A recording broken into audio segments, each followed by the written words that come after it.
আসসালামু আলাইকুম, নিরাজ কিচেনে আপনাদেরকে স্বাগতম। চলে আসলাম নতুন আরও একটা ভিডিও নিয়ে। আজকে আমি আপনাদেরকে স্পঞ্জ কেক তৈরি করে দেখাবো, সঙ্গে ডেকোরেশনটাও করে দেখাবো। তো ভিডিওটা শুরু করার আগে ছোট্ট একটা কথা বলে রাখি, যদি আপনি আমার চ্যানেলে নতুন হয়ে থাকেন তাহলে প্লিজ আমার চ্যানেলটা সাবস্ক্রাইব করে দেবেন। আর যদি আমার ভিডিওটি ফেসবুকে দেখে থাকেন তাহলে অবশ্যই লাইক এবং শেয়ার করে দেবেন। তো চলুন দেখে নেওয়া যাক আমার আজকের স্পঞ্জ কেক এবং ডেকোরেশন।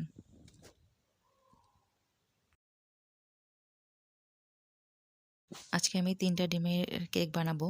তো আমি ডিমের কুসুম এবং সাদা অংশ আলাদা করে নিয়েছি, সামান্য লবণ আর হাফ কাপেরও একটু কম চিনি নিয়েছি। আমি এই সাদা অংশের সঙ্গে লবণটা দিয়ে এটাকে বিট করে নেব। আমি হ্যান্ড উইক্স বা কাঁটা চামচ দিয়ে করছি না, আমি ইলেকট্রনিক বিটার দিয়ে করছি। আমার এক্ষেত্রে 3 থেকে 4 মিনিট সময় লাগবে, আর কাঁটা চামচ দিয়ে বা হ্যান্ড উইক্স দিয়ে করলে 8 থেকে 10 মিনিট সময় লাগবে। তো এই পর্যায়ে আমি এখানে একটু সাদা ভিনেগার দিয়ে দিলাম হাফ চামচ, আর দিয়ে দিচ্ছি চিনিগুলো আমি 2 বারই দিয়ে দেব।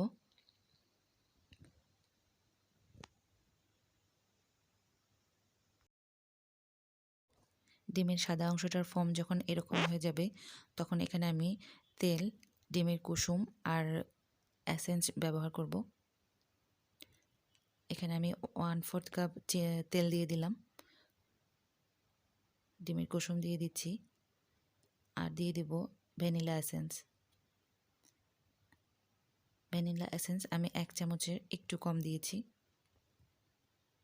এরপর আমি আবারও 1 মিনিটের মতো বিট করে নেব। আমার বিট করা হয়ে গেছে। এটাকে আমি একটা সাইডে রেখে এখন আমি শুকনো উপকরণগুলো আগে একসাথে করে নেব। এজন্য আমি এখানে হাফ কাপ ময়দা নিলাম, এটাকে আমি ছেঁকে নেব। এরপর আমি হাফ চামচ বেকিং পাউডার দিয়ে দিচ্ছি, এটাও আমি এখন ছেঁকে নেব। এরপর আমি এখানে 2 টেবিল চামচ গুঁড়া দুধ দিয়ে দেব, সেটাকেও ভালো করে আমি ছেঁকে নেব। এরপর সমস্ত শুকনো উপকরণগুলো মিশিয়ে নিচ্ছি। এখন আমি এখানে একটু একটু করে এই শুকনো উপকরণগুলো মিশিয়ে নেব। এটা আপনারা 2 বারে বা 3 বারে করে নেবেন। আর এই কাজটা করতে হবে খুব সাবধানে, যাতে ডিমের ফোমটা নষ্ট না হয়ে যায়।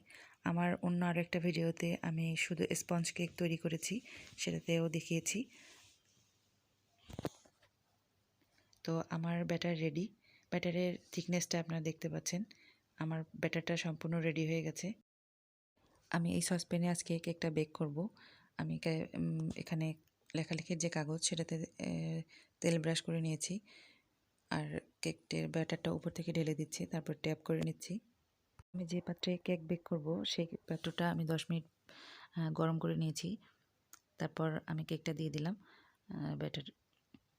এই কেকটা তৈরি হতে সময় লাগবে 20 থেকে 25 মিনিট। আমার কেকটা রেডি হয়ে গেছে।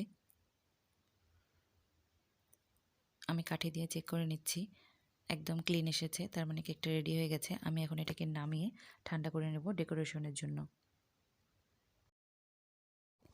ঠান্ডা হওয়ার পর আমি আপনাদেরকে দেখিয়ে দিচ্ছি কেকটা কতটা সফট এবং স্পঞ্জি হয়েছে, আর কালারটাও অনেক সুন্দর এসেছে, দেখতেই পাচ্ছেন।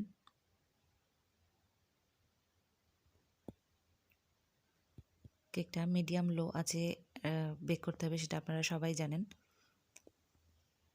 দেখতেই পাচ্ছেন আমার কেকটা কতটা স্পঞ্জ হয়েছে।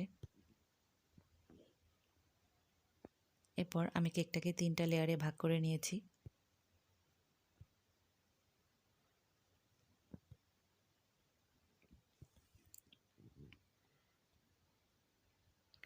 আমি উপরের অংশটাকে নিচে দিয়ে দেব, তারপর সুগার সিরাপ দিয়ে দেব। সুগার সিরাপের জন্য আমি এখানে 4 চামচ চিনি আর হাফ কাপ পানি দিয়ে সুগার সিরাপটা তৈরি করে নিয়েছি। আর এখানে আমার 1 কাপ হুইপ ক্রিম নিয়েছি। আমি প্রত্যেকটা লেয়ারে এরকম করে সুগার সিরাপ দিয়ে নেব আর ভিতরে ক্রিম দিয়ে নেব।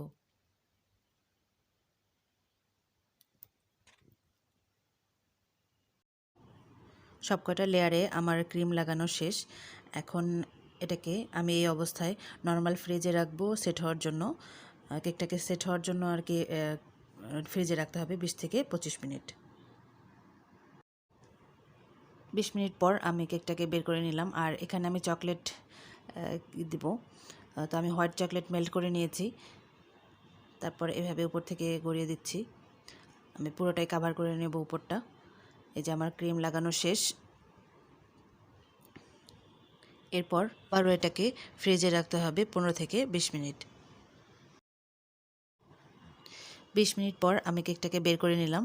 আর আমি আগে থেকে এরকম আরও কিছু চকলেট দিয়ে ফুল করে রেখেছিলাম, সেগুলো আমি এখন বসে ডেকোরেশন করে নেব।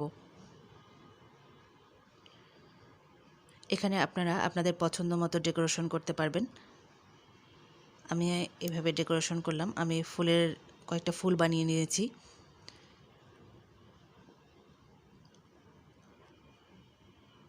ফুলের মাঝখানে আমি কিছুটা সুগার বল দিয়ে দিচ্ছি। এরপর আমি এখানে ক্রিম দিয়ে ফুলটাকে আর একটু সুন্দর করে নেব, যাতে ফুলটা স্পষ্ট বোঝা যায়। আপনারা আপনাদের মতো করে ডিজাইন করে নেবেন। আর তারপর আমি সাইডে কিছু আরও ফুল দিয়ে দিচ্ছি।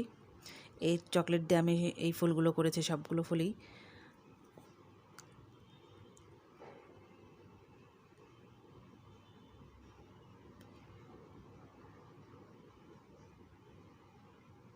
এরপর কিছু পাতা আর ক্রিম দিয়ে আমি বাকিটা ডেকোরেশন করে নেব।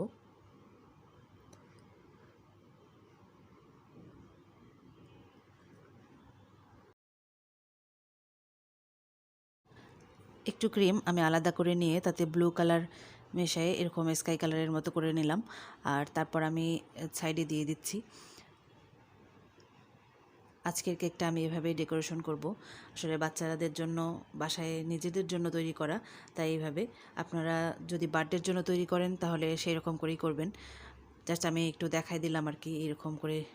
এরপরে আমি নেক্সট কোনো ভিডিওতে কীভাবে হুইপ ক্রিম তৈরি করতে হয় সেটাও দেখিয়ে দেব। আর সেটা কিভাবে সংরক্ষণ করবেন সেটারও আমি আপনাদেরকে দেখিয়ে দেব। তো রেডি হয়ে গেল আমার স্পঞ্জ কেক চকলেট ডেকোরেশন।